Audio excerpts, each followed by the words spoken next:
You're listening to Spark Hustle Flow, the podcast that teaches money pros to launch, grow, and yes, even scale your virtual financial service business. And I'm your host, Kimberly Stevenson. Let's dive in and get started.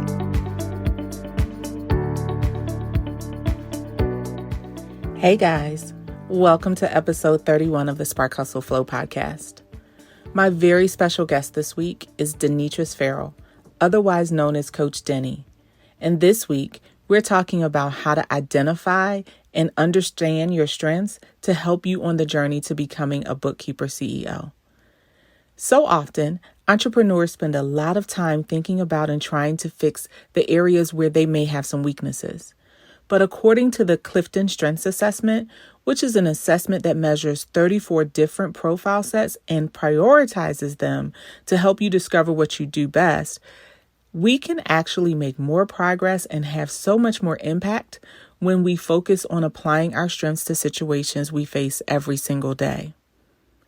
Your distinct profile set, also known as your talent DNA, identifies where you're strongest, what you naturally do best, and how to use these insights to help you reach your full potential. These profiles are spread across 4 themes or domains to give you an idea of how you lead. The 4 leadership domains are executing, influencing, relationship building, and strategic thinking. And Coach Denny and I actually share insights into our own strengths and leadership domains throughout the episode. As an executive career coach, Coach Denny is also a certified Clifton Strengths coach who leverages a brain-based coaching philosophy with a strengths-based and strategic approach to help career executives and entrepreneurs create powerful goals and accelerate their paths to success. The topics we cover in this episode are so powerful, and they're necessary to understand if you want to shorten your journey to Bookkeeper CEO. So sit back, grab a cup of coffee or tea and a notebook, and listen in while I talk to Coach Denny about how to use your strengths to become a Bookkeeper CEO.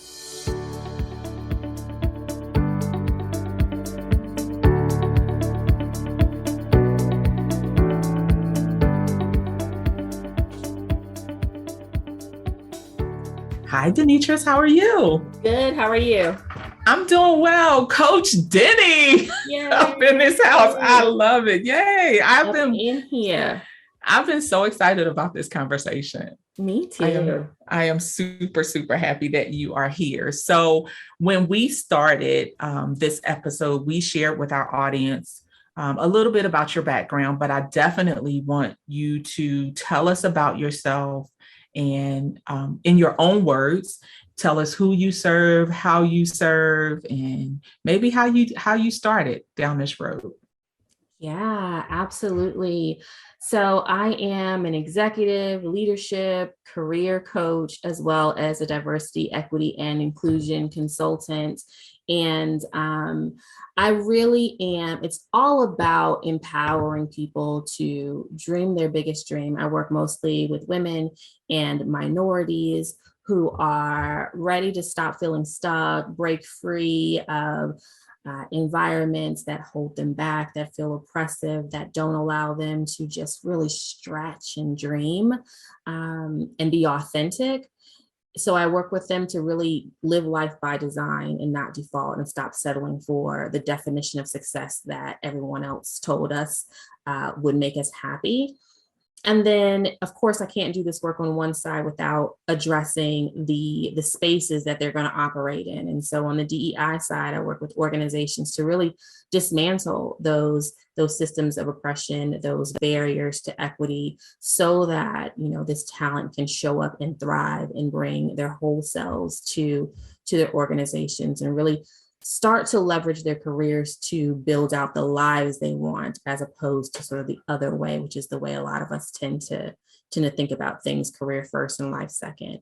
And I started I started coaching part of an internal cohort when I was back in corporate.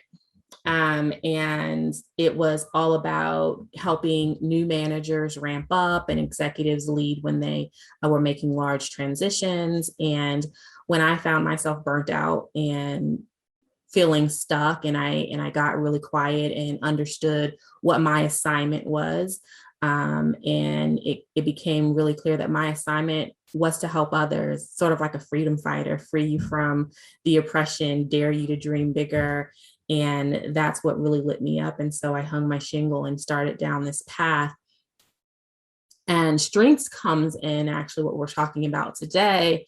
I'd taken the assessment so many times and it resonated, but you take the assessment, you read it, that sounds cool, you put it away, and then you go about your business and you do things the same way you've been doing them before. But when you're a business owner, you have to be every department and you have to spend some time getting really, really clear and personal with who you are.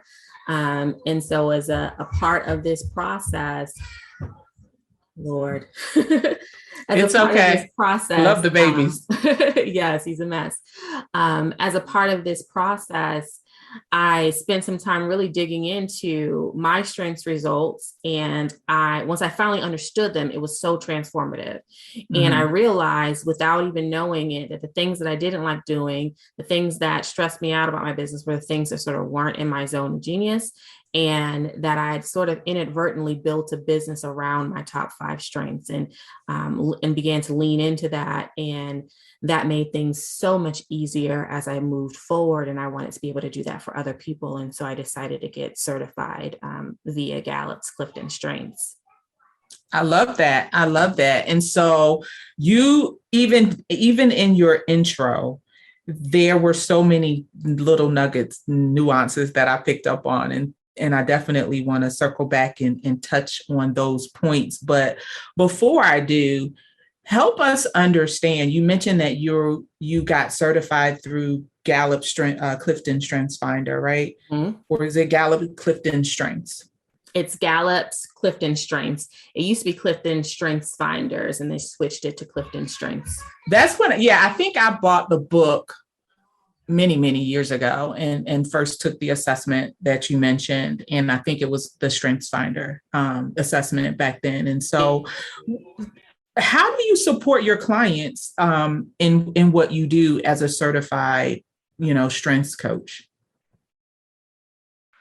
I support clients a couple of ways. So primarily, I help them to, one, understand themselves, understand what they do best and how they can really accomplish their goals with ease and alignment, and stop doing things the hard way. Stop doing things the way that we think we're supposed to do it, the way that we've seen others do it, and instead lean into the way that plays to our strengths instead.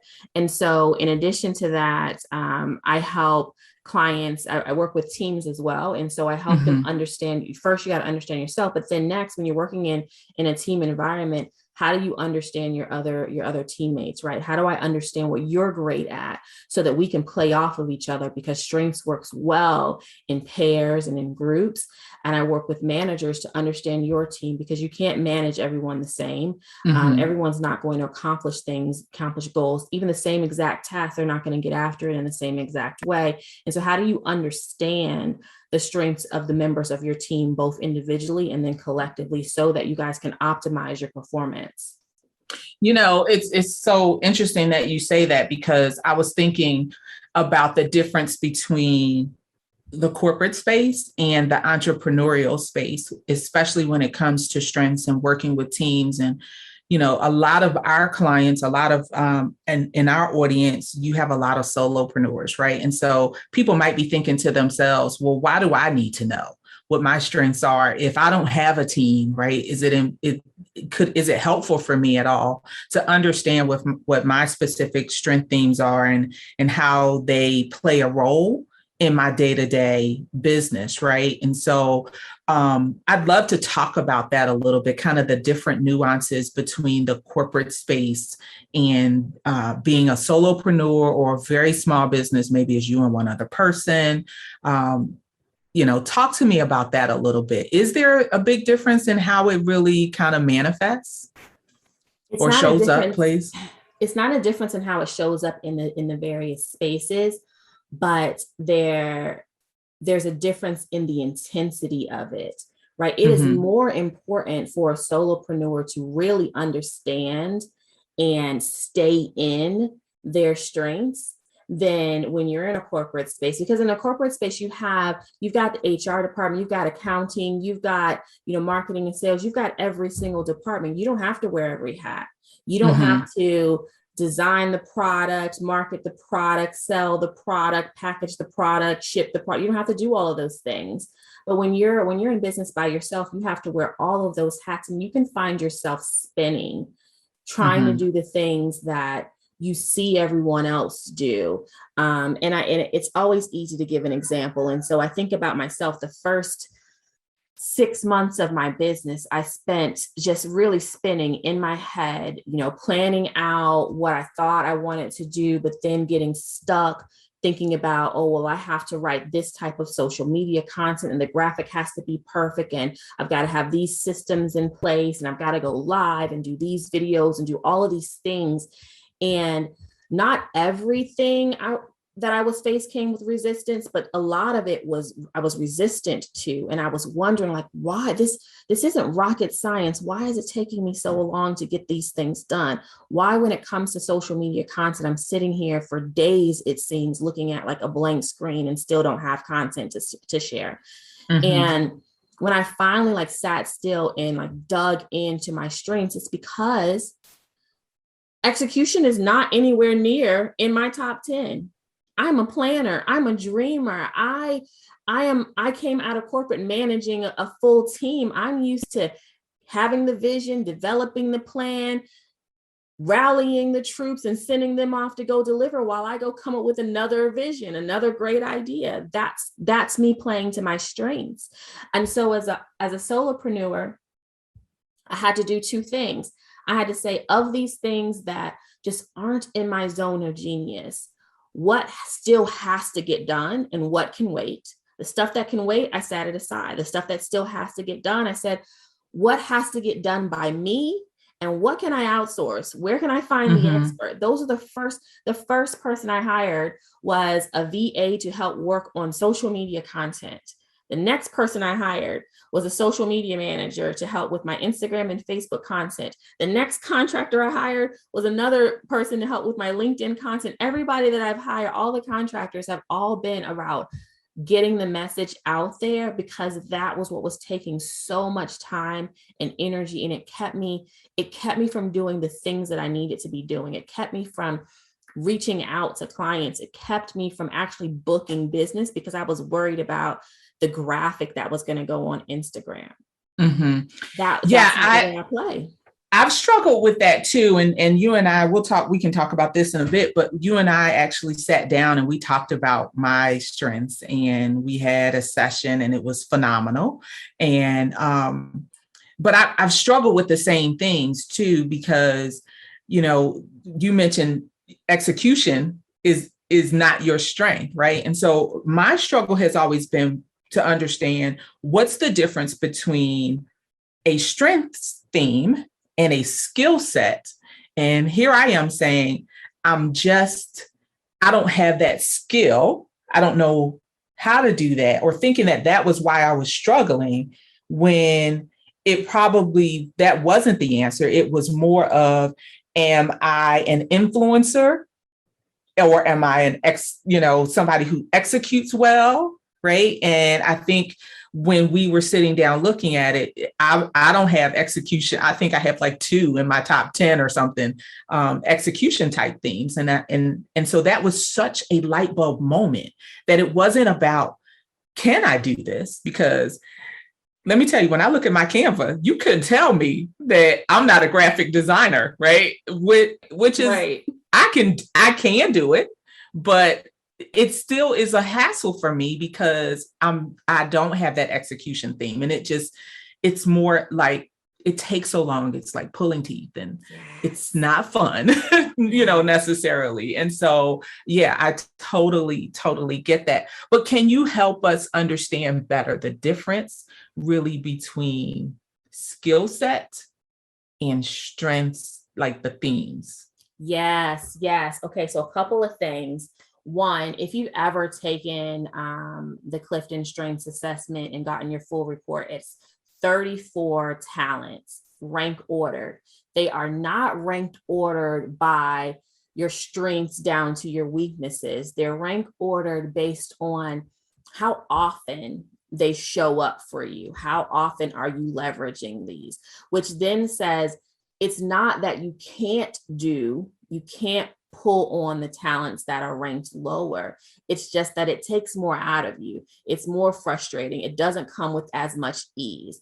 And so I love execution, sort of that grouping, that theme as one to talk about, because if you don't have execution in the top, it doesn't mean that you can't execute, because none of us can be successful if we can't execute. It's impossible to get promoted to the level of manager if you've never been able to execute as sort of, an employee. And so we've all found some workarounds. Now, the magic of strengths is that your workaround should be you leveraging what you are strong at to get things done.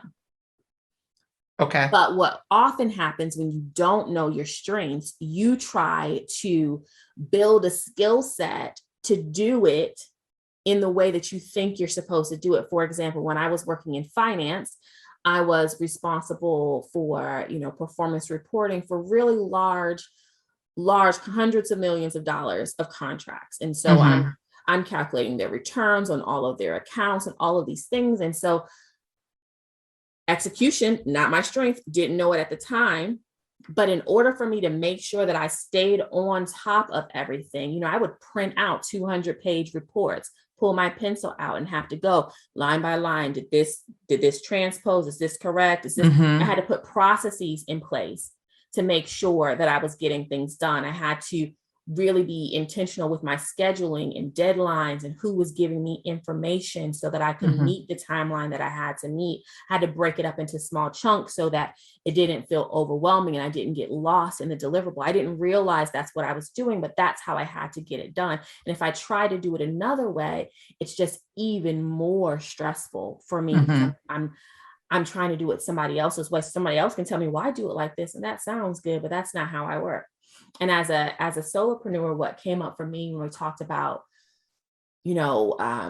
social media content, I would always stall. Like literally, when I tell you I'm looking at a blank screen for days, I can have my calendar blocked off for 2 days straight. We're going to do our calendar for the next month, social media content. And I would have one post written in those 2 days, and I'd get distracted and go do this and go do that and never finish. And when I finally sat down and said, okay, what does work for you?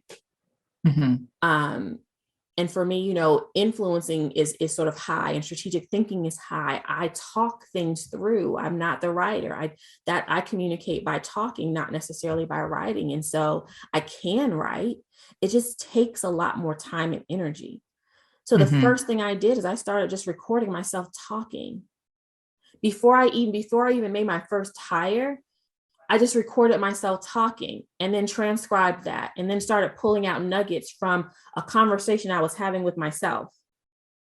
And I was like, oh, this worked. So I have to tell you this, so just last night, I don't know when this is actually going to go live, but as of the time of this recording, last night, I was having a conversation with a friend of mine, and we were talking about scripting an episode, right? One of my solo episodes for the podcast. And it was taking me forever. And she just casually said, are you dictating it or are you typing it? Because she knows that I too am that strategic thinker and that I talk, and that's where she was sharing with me that she was like, you don't even realize that the jewels that you drop sometimes, like when you're in flow. And of course I don't see it. Right. But when she asked, she said, are you typing it or are you dictating it into like Google Docs or something? And I was like, I'm typing it. And she was like, that's why it's taking you so long. She was like, you don't think with your fingers. She said, you think as you're speaking. But I pushed back. I did. I said to her, oh no, I can't do it that way. Like, because like you said, I've trained myself to do it the way that I think it's supposed to be done. Right. So I know I'm not playing to my strengths when I'm doing that, but it's still a struggle for me because I'm a bit older than you. I've been training myself longer. It's going to be harder for me to break the habit is the idea that I had. But I totally understand what you're saying, because when I look at my social media calendar, I don't have the problem necessarily with the white page. It's more so I'll have this grand plan because I'm this planner, right? And I'll change it constantly because to me, it doesn't fit what I want to see in the end. And so it's not a blank page. It's just a page with a lot of changes and things that have been crossed off. And so I don't get anywhere, right? And so that's the struggle that I had with it, and why I need to do what you did and hire me some folks that can actually help get this work done and just, take it off my plate, right? Yeah. It's either you find the way that you can do it or you find someone to take it off. I even think about in corporate, if I had to do a presentation, or in college, if I had to write a book, futuristic is my number one. We share that. And so yep. I'm a bit of a dreamer. Mm-hmm. And because when I'm awake, I'm always thinking and strategizing and coming up with the best route. There's always so much happening in my mind. The creativity comes for me, and the clarity comes for me when my mind is at rest. And so for so long, I thought I might be lazy. And I remember when I was deciding or contemplating leaving corporate, I started therapy, and I walked into my therapist's office and I said, I'm lazy and I need to work on that. And she looked at me and she smirked and she giggled and she said, why do you think that? And I started telling her all the things. Very therapist-like. Yeah. I started telling her all the things and why I feel like I'm lazy. I'm not doing all the dishes, and I'm not cleaning up, and I'm not cooking all the time, and I don't want to go to the gym, and all these things. And she says, well, what else are you doing? What are you doing when you're not doing that? Tell me about your day. And I'm like, I'm thinking about this, and I'm working on this, I'm managing this, I'm handling this. This is what's going on in the background. I'm planning this. And she said, you're not lazy, you're tired.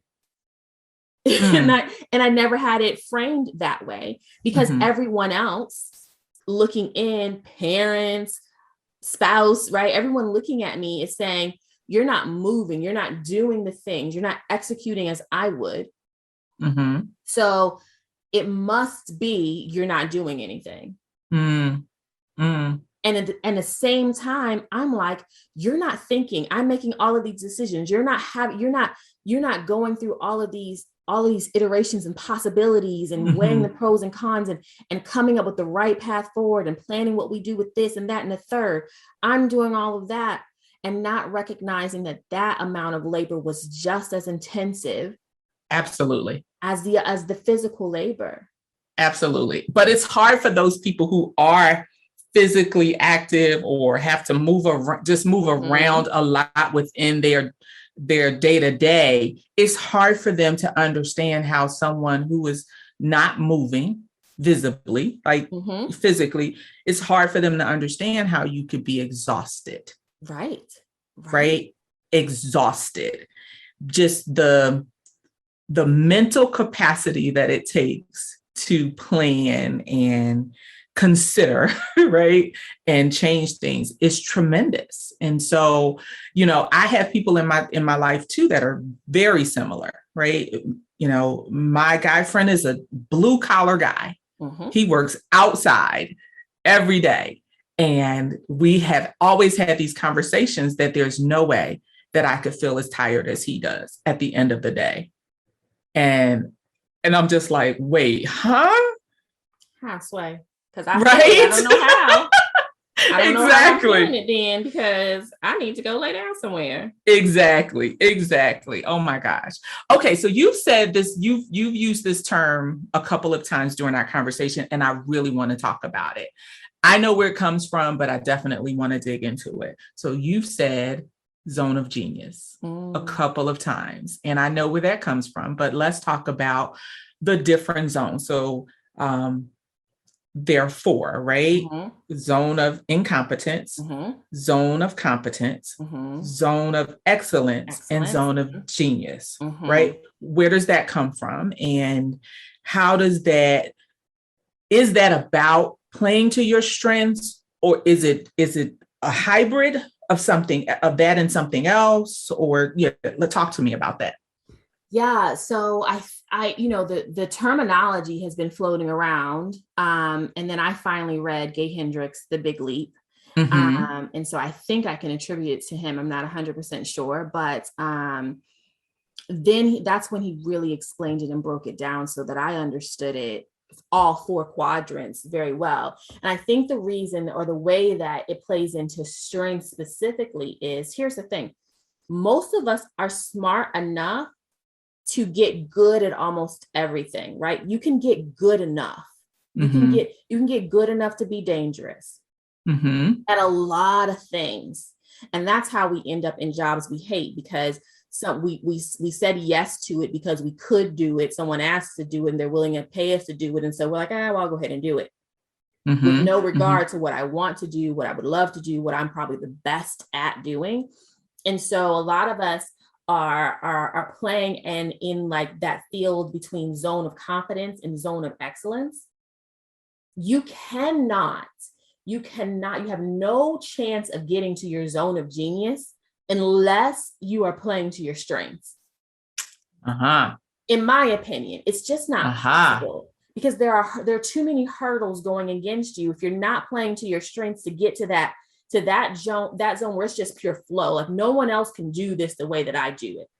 Mm-hmm. No one else can make this magic happen the way that I make it happen. I don't even know how I'm doing. The flow is just so smooth right there that, we started here and now we're here, and I couldn't even tell you how we got there, but we're there. Right. Like, what did I just say? Did somebody record that? Yes. That's why I record all of my coaching calls, because I don't get me to flow and it's talking. And then you say, well, Denny, what did you just say? I don't know, but we can go back. What time? We had 41 minutes in. We can go back and listen to that, because I promise you, I don't remember what I just said or where it came from. But you just get into flow. And so that's the goal. If everyone just focuses on getting to your zone of genius, you can find ways to make up for the other stuff. Right. You can find ways to compensate for the other stuff, either by outsourcing it, either by leaning into a talent that you're better at already to get it done. You can find ways to do it. But if you don't spend time really honing in on what you're naturally talented at, then you can never get to your zone of genius. And that would be a travesty. It's like, if you never spend the time exploring what you were put on this earth to do, you risk leaving earth not doing it. If you never define success for yourself, I almost guarantee you, anybody else that's set the measuring stick for you, they've placed it too low. I almost guarantee it. Even our parents, the folks who have the best intentions for us, I guarantee that they have placed the measuring stick too low. I'm actually contemplating, I've been playing with this phrase for a little bit, and I'm thinking about like doing a series on it, because we see, especially around Black History Month, everyone has the phrase, we are our ancestors' wildest dreams. I love it. I mean, I get the warm fuzzies when I see the phrase, and I want to agree, but I don't. Talk to me about that. Agree, because our ancestors could not imagine this. They didn't see this coming. Our ancestors could not. I am the embodiment of something far beyond my mama's wildest dream, let alone my grandmama and her mama and her mama. My ancestors didn't see this for me. And so if we are playing and I'm not saying small because they had high ambitions for us, but it was based on what they could see and where their current circumstances, right? Yeah. They couldn't imagine this. And Wow. so if I'm okay with just being their wildest dreams, and I say just, I don't mean any disrespect, right? When I say just, but if I'm okay with just being their wildest dreams, then I'm going to settle at something beneath my potential. Right. Because the environment, the climate has changed exponentially. So drastically. They couldn't imagine this. Wow. That's powerful. This That's at powerful. all. And we keep rooting ourselves to the past. We keep rooting ourselves to other people's definitions and other people's expectations of you. And it's not until we hit like 40, usually 38, 55, somewhere in that range is where we're like, oh, I've arrived and now I'm miserable. Well, I don't want folks to wait until you're 40. Right. Or you're thinking to yourself, I'm running out of time now. I'm running out of time now. There has to be more for me. I feel like I wasted time. I didn't do what I was supposed to be doing. I'd like to talk to you when you're 16, 17, 18 and tell you that, yes, mama said do this and do that and do that. And we want to check those boxes, but tune mama out for just a second. No disrespect, mama, but tune her out for a second and imagine for yourself, what's your biggest, scariest, boldest dream? And then go talk to some more people, go see some more things, go read some more books, go explore, because I bet you that first dream is still too small. It's still beneath your potential. Wow. It's still beneath your potential because it's like your vision is nearsighted. You can only see what you're exposed to. And the way that you cure nearsightedness is you get more access and more exposure so that now you're expanding what you can see. Those are the corrective lenses for it. So until you do that, you can't imagine. There's some folks who's just, their imagination is like ridiculous. They probably are futuristic too. But for most of us, I mean, a person who decided for the first time that he wanted to go fly to the moon, like, I don't know what was going on for him to even imagine that being a possibility. Like, that's the type of big, ridiculous, unheard of dreams that we have to really challenge us to possibly meet our potential. That's incredible. And it brings up so many thoughts that I will not go down this rabbit hole with you today. But it's, when I think of my target client, bookkeepers, for instance, so many things that we talk about a lot revolves around the evolution of bookkeepers. And it speaks so much to what you just said about living up to the expectations that other people have of us, right? Based on kind of just what is familiar. And I believe that there's something so much bigger waiting for bookkeepers. But we've got to believe it first. We've got to see it first. We've got to allow ourselves to dream bigger than let's just go take a low-paying job and work 45 hours for the rest of our lives, 45 hours a week. And that's what we have to look forward to. I train bookkeepers that we can build multi-six-figure plus businesses versus building a business that just helps to pay the bills, right? One of the things you said when we first started talking today was living by design and not by default, right? Like we even as bookkeepers, and I don't, again, not to be offensive or insulting to anyone or minimizing, but even as bookkeepers, we can dream big too, right? It's the same thing when you think about different cultures and the challenges that we have had as people and women of color, right? It's the same thing. We have to broaden and expand what we expect from ourselves. And until we do that and learn to play to our strengths and work within our strengths versus let me fix what's wrong with me, right? And not focusing on all of the things that we think are wrong with us, only then can we evolve and get to the next level, right? And so I think everything you just said was on point and powerful. And I was about to say something that would get me the explicit tag. So I'll hold on to that. But here's what we're going to do right now. We're going to take a little bit of a break. Let's play a quick game of rapid fire and lighten it up a little bit. And then we'll come back and we'll start wrapping up, because it's just been so amazing. And if you let me, I'll have you on here for 2 hours, and then I'll have to figure out how we're going to get that on our iTunes or whatever. But really quick, let's do a quick game of this or that. And it is the fall edition. No thought. First thing that comes to your mind. Okay. Mm-hmm. Deal? All right, let's go. Pumpkin spice lattes or hot chocolate? Hot chocolate. Okay. Outside fire pits or indoor fireplaces? Indoor fireplace. Love it. Soup or chili? Oh, soup. No, chili. I don't know. See, I knew it. It's always one that gets somebody. Okay. Scary movies or haunted houses? Neither one. Okay. Homemade cookies or homemade bread? Cookies. Sweaters or turtlenecks? Sweaters. Thanksgiving or Halloween? Thanksgiving. Apple pie or sweet potato pie? Woo, sweet potato. I didn't say pumpkin pie or sweet potato pie. I did you right. You already knew the answer. I already know the answer. Friday night football or Friday night date night? Date night. Candy apples or caramel apples?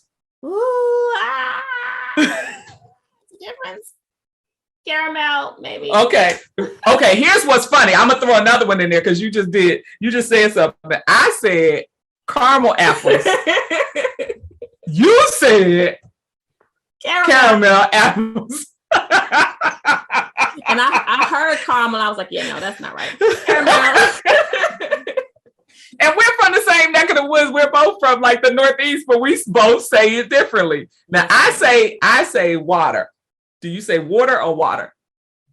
Water. You say water. Okay. All right. We're on the same page on that. But you say caramel. I say caramel. Caramel. Yeah. That's funny. Thank you so much for playing. Absolutely. That was fun. I always have a lot of fun playing that. So I appreciate it. So let me ask you this. So once you take the assessment, and there's so many different assessments, right? Mm-hmm. Clifton Strauss, Myers-Briggs, mm-hmm. DISC, mm-hmm. Colby. Like I could probably go on and on and on. But once you take the Strengths Finder assessment specifically, and you realize that not only have you not been playing or working to your strengths or letting your strength themes help you, you may have been focused on, like I said before, fixing your weaknesses, right? Like, but once you know what your strength themes are, and maybe even sit down with somebody like Coach Denny, how long does it typically take to start to see progress? Or as you start making little tweaks and adjustments, how long does it typically take to start to either get used to it or create a new habit? Or how does that work? Yeah. I don't know if there might be a study out there that has the actual, but I think it's somewhat immediately, like, in a couple of weeks, maybe a month tops, you're going to see a difference just in how you feel about going about things, right? How mm-hmm. just the like your shoulder's going to relax a little bit. You're going to be able to breathe a little bit easier. The tension in your head is going to, ease up a little bit as you're trying to get things done, because you have been using these talents. That's why they show up. That's why they show up in the order that they show up. You've been using them. You use them all the time. The real thing is, you need to know, are you using them to help you, or are you using them to hold you back? Because it's not even so much, strengths versus weaknesses, because that list of talents, those are neutral. It's not not number one is your best one and number 34 is the worst one. Mm-hmm. Number one can hurt you too if you don't use it right. Like I'm futuristic. Interesting. If I don't say, okay, here's my vision for the future, but I'm right here and here's what it takes for me to get to there, then that can hurt me. Mm-hmm. If I'm always in the clouds and never willing to come back to the present, then that strength is actually hindering me. So mm-hmm. they used to say balconies and basements, and now they didn't translate internationally. So now Gallup says help or hinder. The talents are neutral. They can help you or they can hinder you. And so once you recognize, okay, this is the talent, this is what it means, this is how it shows up for me, this is how it's shown up for me in the past, right? You start to reflect on when you were a kid. I always think about significance, which is my number 3. And we share so many of our top 5. Yeah, I always think back to how that showed up for me when I was in high school. And my best friends would say, and they call me by my middle name and say, Tasha, you were annoying. You were so obnoxious in high school, because significance, like, being front and center, not afraid to be the one to speak up, wanting to have, like, having big, bold, giant dreams and wanting to have impact, right? For me in high school, that showed up in a hindering way. I would, be in class with my hands raised and say, you guys can put your hands down. Y'all know I know the answer. Mm-hmm.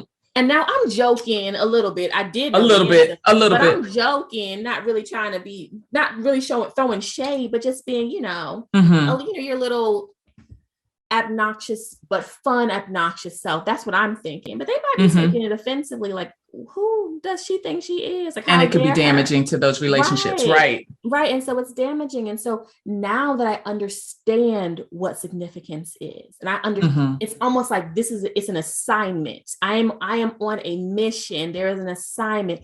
I am not seeking center stage just for my ego's sake.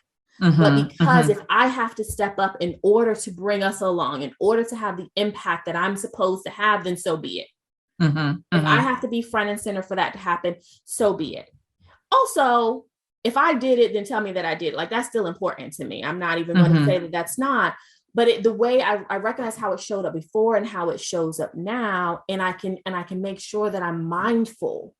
I'm mindful of how I use it. I'm mindful of how I let it show up. I'm mindful of when it shows up.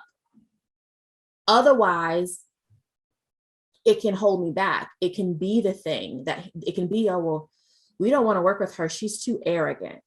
You don't want that. I want you to feel the conviction that I have for the cause that I'm working for.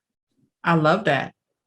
And I was thinking, like, one of the things that I wanted to ask you about is, how do you use your strengths, especially as money pros, right? Because obviously that's our audience, but this, especially as money pros, but how do you use your strengths or understand your strengths in a way that better allows you to serve your clients? And what you just said was powerful. Like, you don't want to show up as arrogant, right? Because you don't want people thinking of you in a negative way. And so it is so important to really understand those helps or hindrances, right? So if I'm futuristic like you, significance is one of my top 5 too.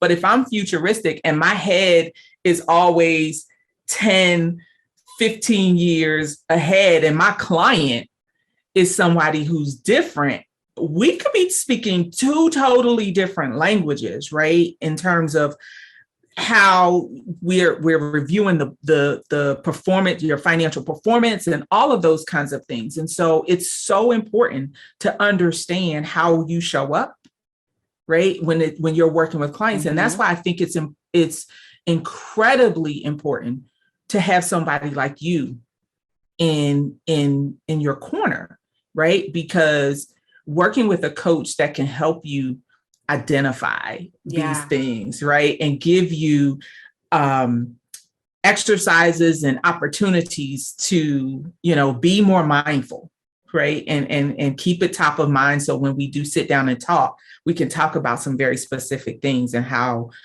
things really played out. I think that that's why it's so important to work with a coach like yourself. I know you do the executive coaching and the leadership coaching and the DEI stuff, but that strength stuff, that's powerful. It's so powerful. And the results are really fast. I don't have to work with you for 6 months to get you a great return on a conversation about your strengths. You might want a refresher here and there, but we don't have to have a long engagement to really get you to understand your strengths and how you leverage that for your business. So you think about, dreaming bigger for bookkeepers, right? The reason why you have this huge vision of what's possible for bookkeepers is because futuristic is at the top for you. It's because significance is at the top for you. And the reason why you know how to do it, like, it's because of your strengths, right? You're seeing, okay, well, I believe that there's a place for us, in these multiple six-figure, business roles, right? I know that we can do that. And here's what I think it's going to take. And here's how I'm going to, gallivant and get you all excited about it so that you can come along the journey. Like, you're leaning into your strengths without even having fully understood them. You know what it takes, right? That's how you do it. Even a bookkeeper is going to say, so if you've got futuristic and you're looking at with me in my books and I'm like super, even maybe I've got context and I'm heavy in the past, or I'm, really like dead set in the present, right? You are the one that's going to tell me what I've done and what I'm currently doing and what that can mean. And what if I do this, that positions me for this in 2 years, right? Where I'm not even thinking about 2 years. I'm just trying to, keep the lights on. But if you say, well, Denny, if you do these two things right now you're prepared for this in 2 years, or you're prepared for this in 3 years, or maybe you have contacts and you can say, well, here's what happened in the past and how that relates to what's going on right now. Like, there is more value that bookkeepers can add, especially for a solopreneur, right? Especially for a solopreneur, because we're not, unless we are super well established in multiple six figures, right? We're not in a position where we can have a fractional CFO on staff. Right. We likely are engaging a tax professional and maybe a bookkeeper, or we've been doing our books ourselves. And so when we engage a bookkeeper, we are looking for someone to bring all of your experience to the table. And if you can bring it together at a cost that's not quite CFO level, but if whatever it ends up being that we can stomach and we can pull off, then you are invaluable. You are an invaluable partner to our business. If you can look and say, you know what, Denny, I've been doing your books for 3 months now, and what I'm seeing is that you're spending too much money, or that this category is too heavy, or that you're at the point now where maybe you need to consider, filing this way as opposed to this way, right? Sure. If you're giving me that type of insight, even if you say, I'm not a CPA, I can't tell you exactly what to do, but bring this up to your CPA or bring this up to your tax person, right? That now, like, I'm like, okay, because I wasn't even thinking about that. I didn't even consider that. I didn't even know about that. Are you tracking this part? Because this is a write-off. Oh, is it? I didn't even know about that, right? It's the value that you add them. If you're in business, one, to make money. We're not nonprofits. Right? The purpose is the profit. The purpose is the profit, right? So absolutely. You've got to be someone looking at that who understands it to make it make sense. I have a finance degree and an MBA, and it took my bookkeeper to say, I was like, why isn't my owner's draw part of my profit loss? I don't see a line item for that. She said, no. I said, oh. All this time I've been saying, well, my profit is what I can take. No, my profit and the business is supposed to have its own profit. It is. And that's why you need a good bookkeeper. Absolutely. It's supposed to have its own profit. Yes, honey. Yes. Make enough to give the business 30%. Let it sit somewhere and do some work. Absolutely. And I take mine. And it takes a good bookkeeper that has that financial acumen and that skill set, right? That understands those technical competencies. But I think a great bookkeeper understands the value that they bring to the table when they know what their strengths are. They can understand where someone else is strong and how to work those things together and to weave the story that needs to be told, right? To, like you said, help galvanize your clients and help them understand the situation, help them understand what can be, and really help them understand, like what you were saying, context, help them understand why they're dealing with what they're dealing with today and what that can really mean for them. And when you're able to do that, you're your client's best friend. It's Best like friend. best friend in the world, right? That like, I cannot live without this person. He or she is so much more than a number cruncher. We are so much more than number crunchers. And that's why I wanted to have this conversation with you, because I believe that more money pros, more bookkeepers need a Coach Denny in their lives, in their business. It is an investment that they have to make, whether it is a book that they buy. If that's the stage that they're at right now, I need to buy this book so I can just take this assessment and understand where I am. If it is, like you said, a single session with you to help give some insight, or if it's, let's work together for the next 3 to 6 months and really, help you hone in on some things and not just understand what your strengths are, but figure out ways that you could really incorporate them in your day-to-day business. Girl, like, that's the magic. And how do you incorporate it?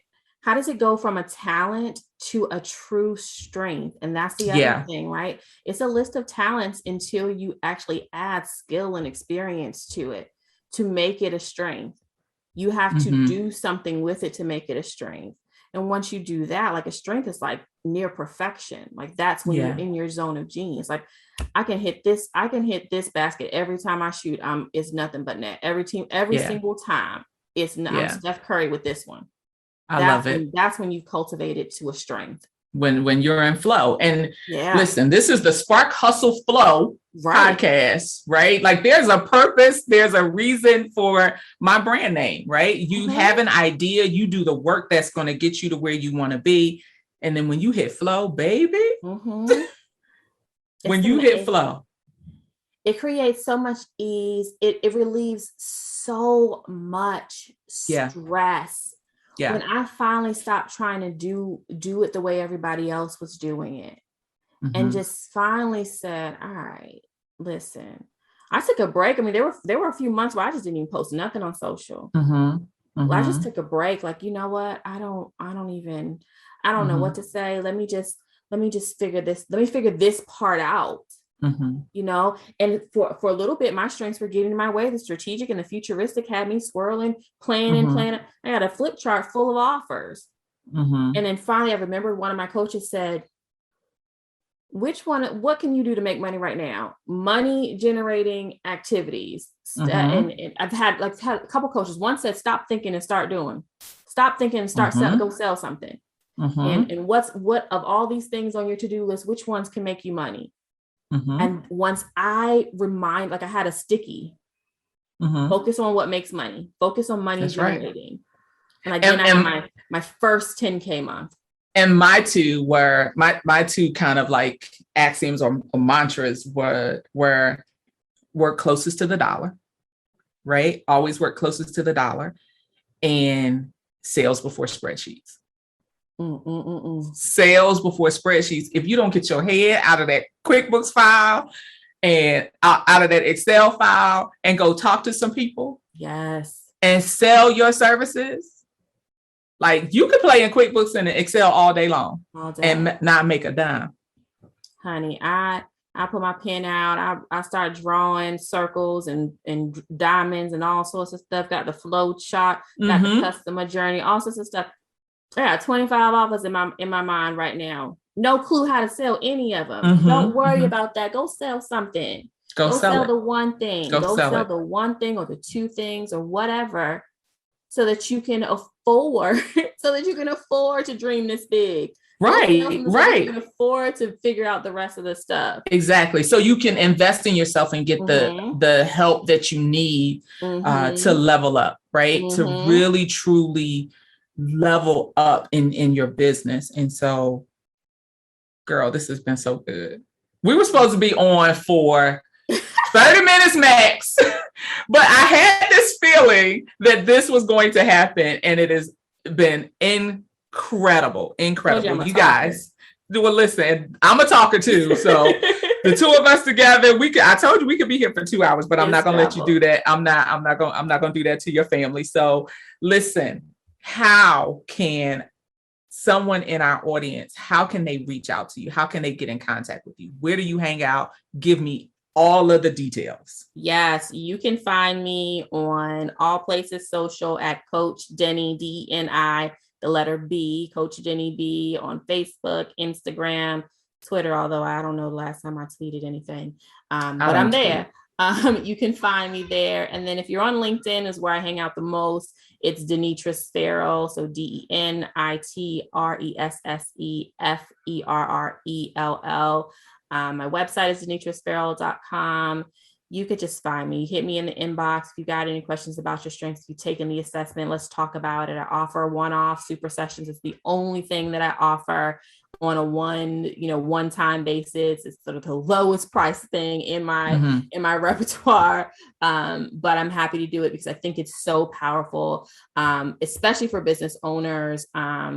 It was the one thing that I had for small business owners when I rolled it out. And then also, I don't know, Kim, we should probably talk about perhaps maybe a group workshop for your folks. I think that could be a really good idea.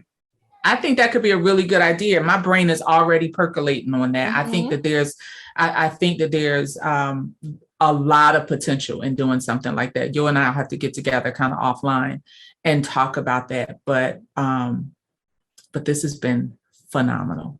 I think this is such a great start.